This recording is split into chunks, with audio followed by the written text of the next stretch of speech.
Assalamualaikum warahmatullahi wabarakatuh. Nahmaduhu wa nusalli wa nusallimu ala rasul karim. Alhamdulillah, kali ini kita akan mencoba mengupas secara singkat bagaimana fadilah menziarahi ataupun mengunjungi Madinah dan menziarahi kuburan Rasulullah SAW.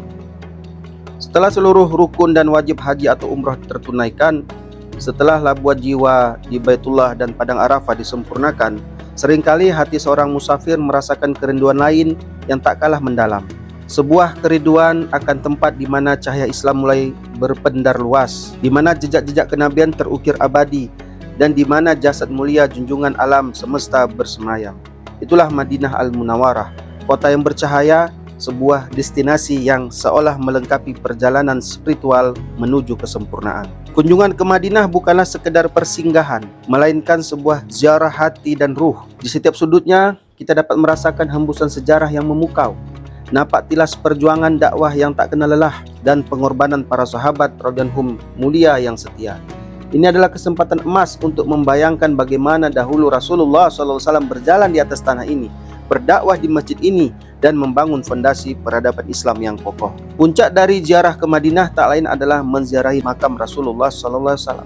Di bawah kubah hijau yang menjulang, di dalam raudah syarifah yang harum semerbak, terdapat makam insan termulia, pembawa risalah kebenaran. Berdiri di hadapan makam beliau, mengucap salam dengan penuh cinta dan penghormatan adalah momen yang mampu menggetarkan jiwa. Ini adalah saat di mana seorang muslim dapat merasakan kedekatan spiritual yang luar biasa dengan nabinya, memanjatkan doa, dan meresapi kembali teladan akhlak mulia yang tak lekang oleh zaman. Kunjungan ke Madinah setelah ibadah haji ataupun umrah adalah sebuah penyempurna.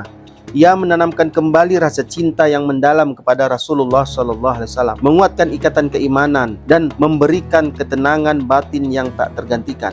Seolah-olah setelah memenuhi panggilan Allah di Mekah, kini saatnya memenuhi panggilan hati untuk merengkuh jejak cinta di kota Nabi.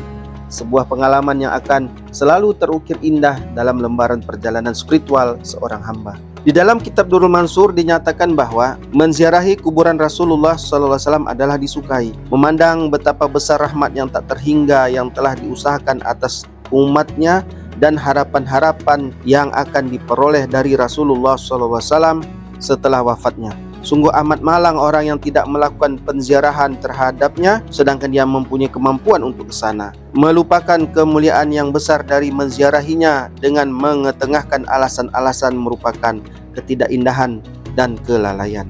Imam Nawawi rahmatullah alaih, salah seorang imam yang masyhur di kalangan mazhab Syafi'i, menulis di dalam kitabnya mengenai haji, yaitu apabila haji telah dilakukan, maka teruskanlah ke Madinah dengan niat menziarahi kuburan Rasulullah SAW, karena menziarahinya adalah di antara ibadat-ibadat yang penting dan banyak sekali pahalanya.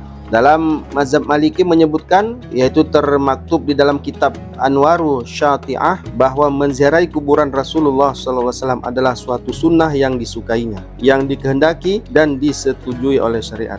Hal ini sangat tinggi kemuliaannya sebagai cara untuk mendekatkan diri kepada Allah Subhanahu wa Ta'ala. Dari Ibnu Umar dan Huma berkata, Rasulullah SAW bersabda, barang siapa menziarahi kuburku, maka wajiblah syafaatku baginya. Hadis riwayat Al-Bazzar dan Duruqutni.